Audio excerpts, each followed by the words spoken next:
Il existe des lieux sur cette terre que les cartographes tracent d'une main tremblante, des zones blanches, aveugles, où la géographie ne sert plus à se repérer, mais à disparaître. Oubliez tout ce que vous croyez savoir sur l'incarcération. Oubliez les images de cinéma, les barreaux et les promenades dans la cour. Ce dont nous allons parler aujourd'hui dépasse le concept juridique de justice. C'est une plongée dans une mythologie moderne, une descente dans les tréfonds de ce que l'homme a construit de plus terrifiant pour contenir ses propres démons. Imaginez un endroit où le temps n'est plus une ligne droite, mais une boucle infinie de souffrances statiques. Un endroit où le silence est si lourd qu'il vous écrase les tympans, et où le bruit, quand il survient, est si violent qu'il vous déchire l'âme. Nous allons franchir la ligne invisible qui sépare le monde des vivants de celui des ombres.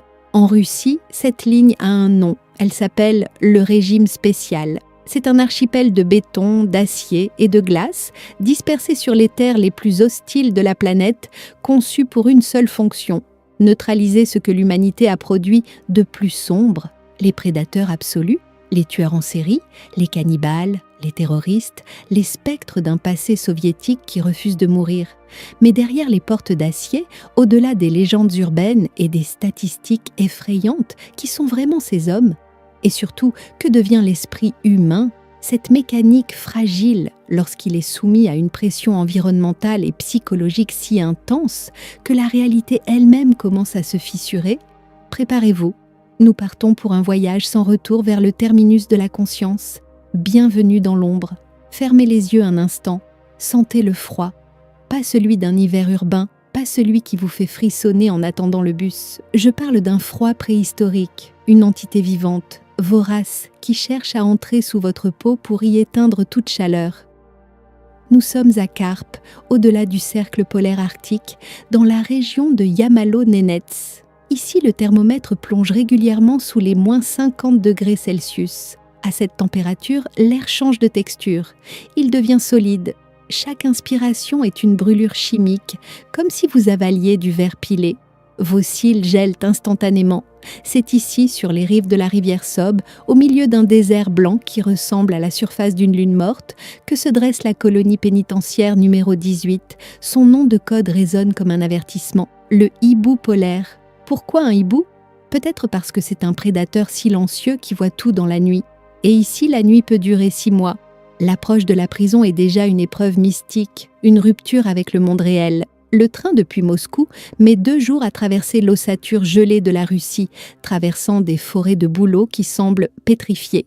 Puis, c'est le camion blindé, cahotant sur la toundra infinie. Lorsque les grilles s'ouvrent enfin, ce n'est pas une prison que l'on découvre, mais une machine à broyer le temps. Le béton est gris, taché par l'humidité et le givre éternel, entouré de barbelés qui chantent une mélodie sinistre sous le vent polaire. À l'intérieur de ces murs, la chaleur n'est pas physique, elle est mentale. C'est la fièvre de l'enfermement. Les cellules sont des sarcophages de pierre. Les détenus qui vivent ici ne sont plus considérés comme des citoyens, ni même tout à fait comme des humains aux yeux de l'administration. Ce sont des entités biologiques, des corps que l'on maintient en vie pour qu'ils puissent contempler, dans une solitude absolue, l'horreur de leurs actes passés. Prenez le cas d'Alexandre Pichouchkine. Son nom vous glace peut-être déjà le sang.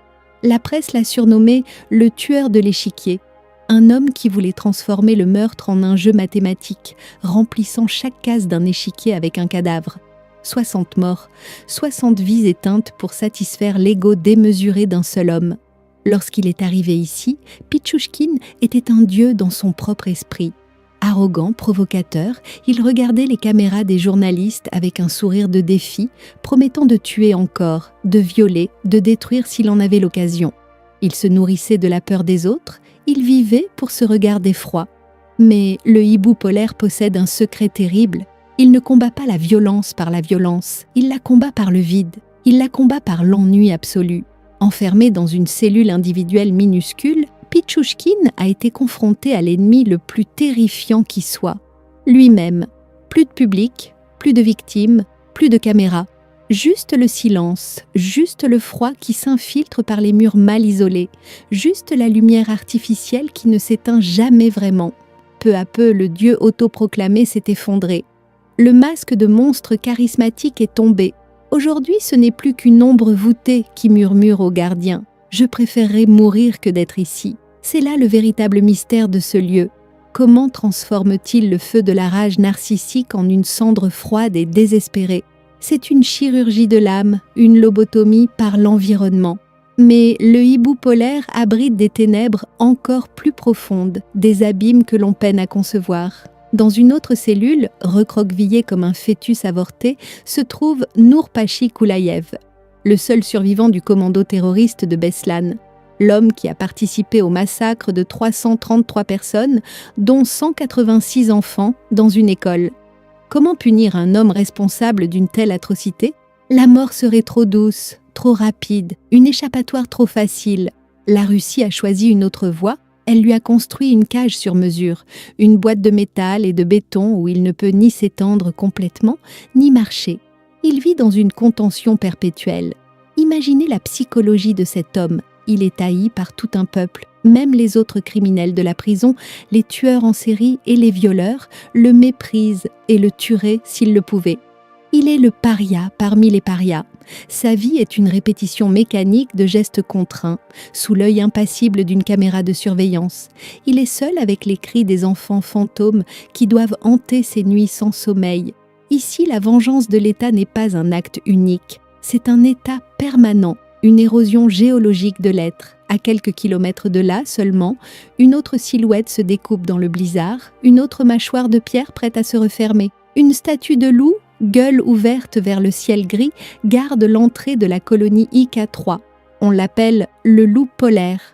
Si le hibou est une prison moderne, le loup est un vestige, une ruine vivante, un écho du passé. Il a été bâti sur les os.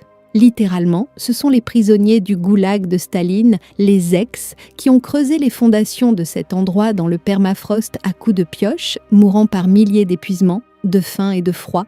On dit que le sol ici est gorgé de souffrance, que la terre elle-même rejette les vivants. En marchant dans ces couloirs, on marche sur un cimetière oublié. Il règne au loup polaire une atmosphère de mystère paranoïaque. C'est un endroit où l'on chuchote, où l'on rase les murs. Pourquoi ? Parce que le système ici repose sur la trahison. L'administration a compris une chose fondamentale sur la nature humaine. Pour briser un groupe, il faut briser la confiance. Pour survivre, pour obtenir un morceau de pain supplémentaire ou une couverture moins mitée, il faut vendre son voisin. La délation a été érigée en art de vivre, en monnaie d'échange. Personne n'a d'amis ici. Chaque regard est une menace potentielle. Le cœur noir du loup polaire, ce sont les cellules d'isolement disciplinaire, des cachots aveugles, humides, glaciales. On raconte que certains prisonniers y sont oubliés pendant des semaines, dans le noir total ou sous une lumière stroboscopique. Que se passe-t-il dans l'esprit humain quand on coupe tous les sens? Les neurosciences nous parlent d'hallucinations rapides. Le cerveau, affamé de stimuli, commence à inventer sa propre réalité pour ne pas mourir. Les prisonniers voient donc des formes mouvantes dans l'obscurité, entendent des voix qui n'existent pas, sentent des présences. Ils perdent la notion de leur propre corps. C'est une dissolution de l'identité, une liquéfaction du moi. Certains détenus politiques, des hommes qui ont osé défier le pouvoir du Kremlin et qui ont fini leur course ici ont décrit des scènes dignes de l'Inquisition médiévale. Être forcé de rester debout, nu, dans une cour glaciale, arrosé d'eau froide, jusqu'à ce que la peau devienne bleue et que le cœur menace de s'arrêter. Ou être enfermé dans une boîte, un placard métallique si étroit que la cage thoracique est comprimée, rendant chaque respiration laborieuse, paniquante. C'est la chaleur de l'étouffement au cœur de l'hiver polaire. Une torture sophistiquée qui ne laisse pas de traces sur le corps, mais qui pulvérise l'esprit. Ici, la mort rôde en permanence. Elle n'est pas toujours violente ou spectaculaire. Parfois, c'est juste un cœur qui s'arrête, fatigué de battre dans le vide, fatigué de lutter contre le froid. Le cimetière attenant à la prison est une étendue de croix anonymes, des monticules de neige sous lesquels reposent pour des hommes qui n'ont plus de nom, plus d'histoire, rejetés par leur famille, oubliés par Dieu, digérés par la toundra. Quittons maintenant le silence blanc et aseptisé du Nord pour le vacarme et la fureur de la métropole. Moscou, au cœur du quartier chic de Tverskoï, dissimulé derrière des façades anodines, à quelques rues des boutiques de luxe, se cache la plus vieille bête du système carcéral russe, la prison de Butyrka. Si le Grand Nord est l'enfer de glace, Butyrka est l'enfer du feu. C'est une fournaise. Construite sous l'impératrice Catherine la Grande au XVIIIe siècle, cette forteresse de briques rouges a avalé des générations de rebelles, de poètes et d'assassins. Mais aujourd'hui, elle étouffe, elle suffoque sous son propre poids. Imaginez l'odeur, c'est la première chose qui vous frappe, bien avant la vue, une claque olfactive qui vous prend à la gorge. Une odeur épaisse, organique, écœurante, un mélange de sueur rance, de tabac bon marché, de nourriture bouillie, de moisissures humides et d'excréments. L'été, quand Moscou brûle sous le soleil continental, les murs de briques emmagasinent la chaleur et transforment les cellules en étuves. L'air ne circule pas, on respire la respiration des autres. Le mystère de Boutirka réside dans sa surpopulation démentielle. C'est une ville monstrueuse dans la ville. Des cellules prévues pour 10 hommes en accueillent parfois 100. Les corps s'entassent, se chevauchent, se touchent constamment. Il n'y a pas d'intimité, jamais. Vous dormez, mangez et déféquez à quelques centimètres d'un inconnu qui est peut-être un tueur psychopathe, un voleur professionnel ou un innocent en attente de jugement. Dans cette promiscuité forcée naît une société secrète, régie par des lois impitoyables, celle des Vori Vesakon, les voleurs dans la loi. C'est une aristocratie criminelle avec ses propres codes d'honneur, son propre langage, ses propres tatouages qui racontent des histoires de sang et de violence sur la peau des détenus. Les gardiens contrôlent les couloirs et les clés, mais une fois la lourde porte de la cellule refermée, ce sont les Vori qui règnent. Ils décident qui dort près de la fenêtre, qui mange et qui doit nettoyer les latrines. C'est ici que la chaleur devient virale. Boutirka est un incubateur biologique, une boîte de pétri géante. La tuberculose y est reine, une souche résistante aux antibiotiques qui dévore les poumons des plus faibles. Le VIH circule dans les veines de la prison comme un fleuve souterrain transmis par des aiguilles artisanales partagées par des dizaines de toxicomanes désespérés. C'est une roulette russe microscopique. Chaque jour passé ici est un pari contre la maladie. Pourtant, même dans ce chaos, même dans cette compression humaine insupportable, la flamme de la vie et l'instinct de liberté refusent de s'éteindre. L'histoire de Vladimir, Boris et Anatoly résonne encore dans les murs comme une légende impossible. 3 condamnés à perpétuité, des hommes dangereux, enterrés vivants au cœur de la capitale.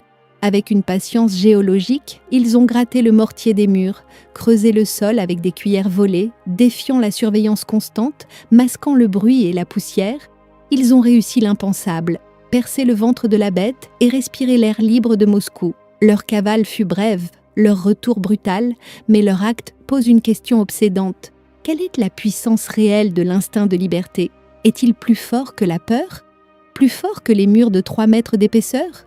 Pour quelques jours, ces hommes ont prouvé que même l'enfer a des failles, que le système n'est pas infaillible.